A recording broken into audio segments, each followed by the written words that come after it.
Onus अब विपक्ष पे डालिए कि आपके मंत्री ने इस तरह का व्यवहार किया, इस तरह की भाषा बोली, तो ये क्यों नहीं मोशन लेकर आए?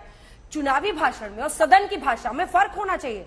नारायण राणे किस अंदाज में बोल रहे थे, और अगर केंद्रीय मंत्री उठ के बोलेंगे कि ईडी भेज देंगे आपके घर, क्या तमाशा है?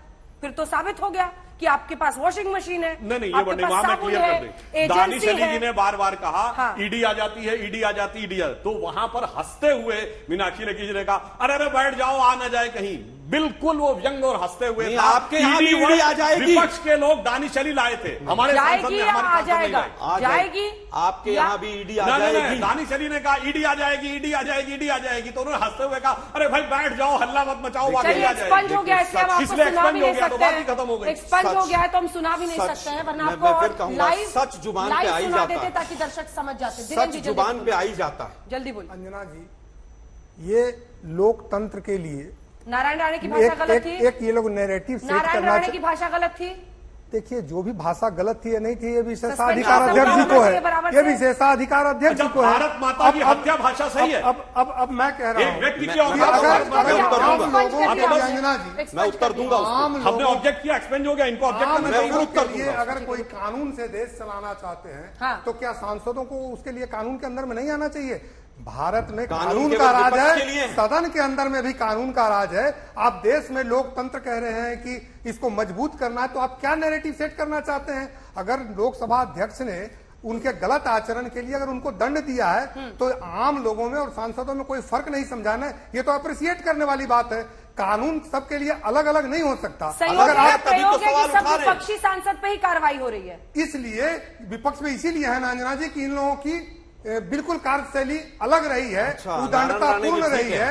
इनको तो सदन क्या, लोगों ने तो बाहर करके रखा है सत्ता से, तो सत्ता से बाहर इसीलिए वो भी सांसद है। कह रहे हैं सुधांशु जी कि आप लोग मोशन लाते नारायण राणे के खिलाफ। नहीं देखिए, मतलब लोकसभा में, हालांकि आप वहां नहीं देखिए, दो चीजें हैं।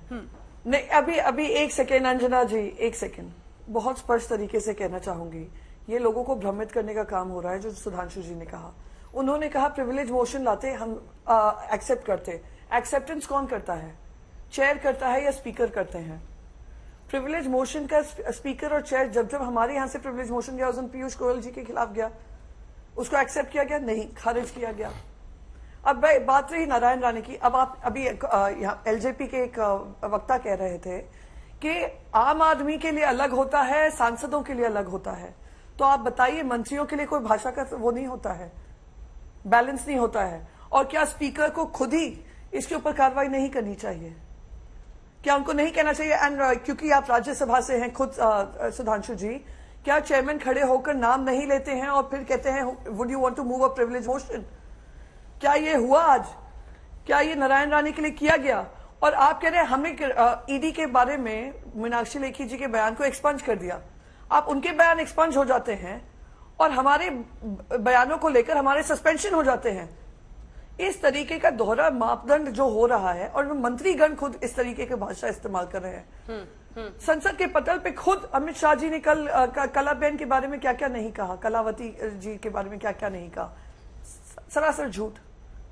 तो आप जो दोहरा मापदंड है, इस देश देख रहा है। और अब तक आपने जवाब नहीं दिया नारायण राणे पे। जब आपसे पूछा गया, आप यहां वहां की बात कर रहे हैं कि इसने ये कहा, उसने ये कहा। रही बात जो जयललिता जी के साथ हुआ था, जयललिता जी एक बहुत सक्षम महिला थी, उन्होंने ईंट का जवाब पत्थर से दिया था और वो वापस उस असेंबली में जीतकर ही एंट्री की थी उन्होंने, और उनको भारी बहुमत से उनको जीतकर वापस भेजा था। तो अब वहां पे जो हुआ, इतिहास वापस रचा जाएगा, नया इतिहास लिखा जाएगा और आप अपने आप को जस्टिफाई करेंगे। ये किस तरीके के? अब सुधांशु जी जवाब दे रहे हैं इसका। हालांकि वो डीएमके अब आपके साथ है, मर्यादा नहीं। प्रियंका जी, वही डीएमके आज आपके साथ है। मैं तो सिर्फ ये कह रहा हूँ प्रियंका जी, आपने एक विचित्र तर्क दिया है। क्या हुआ? डीएमके ने आज तक उस घटना के लिए खेद नहीं व्यक्त किया है। डीएमके ने कभी माफी नहीं मांगी है। सुनिए, मैं आप बता देना चाहता हूं, ना डीएमके ने उस घटना के लिए माफी मांगी है, ना मुलायम सिंह ने लड़कों से गलती हो जाने के लिए माफी मांगी है, ना अशोक गहलोत ने विनरेप के 60% के फर्जी होते हैं उसके लिए माफी मांगी है, ना शांति धारीवाल ने सदन के पटल पर विनरेप इसलिए ज्यादा होते हैं मर्दों वाला प्रदेश है इसलिए माफी मांगी है। इसलिए मैं कह रहा हूं, ऐसा नहीं कि हम ऐसे करें। ये प्रवृत्ति निरंतर दिख रही है पिछले 25 वर्षों से। अब सुनिए, एक और बात कह रहे हैं, नारायण राणे, इन्होंने कहा पीयूष गोयल नारायण जी राणे के पे आप खिलाफ जवाब दीजिए।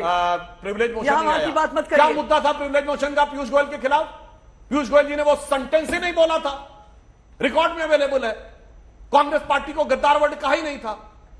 तो जब आप झूठ की प्रेमाइस पे लाएंगे, जिसकी रिकॉर्डिंग अवेलेबल है, जिसकी प्रोसीडिंग अवेलेबल है, इन्होंने कहा कांग्रेस पार्टी गद्दार कहा। पहले तो मुझे यह आश्चर्य है कि नारायण राणे पर वो जवाब राणे पूछ पर रहे हैं। आइए। नारायण राणे, हाँ तो हम कह रहे हैं भारत माता की हत्या पर नारायण तुरंत राणे आपत्ति पे की ना, आइए। इसलिए हटा। मैं उत्तर नारायण प्रदेश राणे पे आपने आपत्ति क्यों नहीं की? अगर आपको लगा कि ये एक्सपंज होना चाहिए या इस पे प्रिविलेज मोशन लाना चाहिए, बगैर मोशन लाए हमको भी प्रिविलेज मोशन नहीं मिला।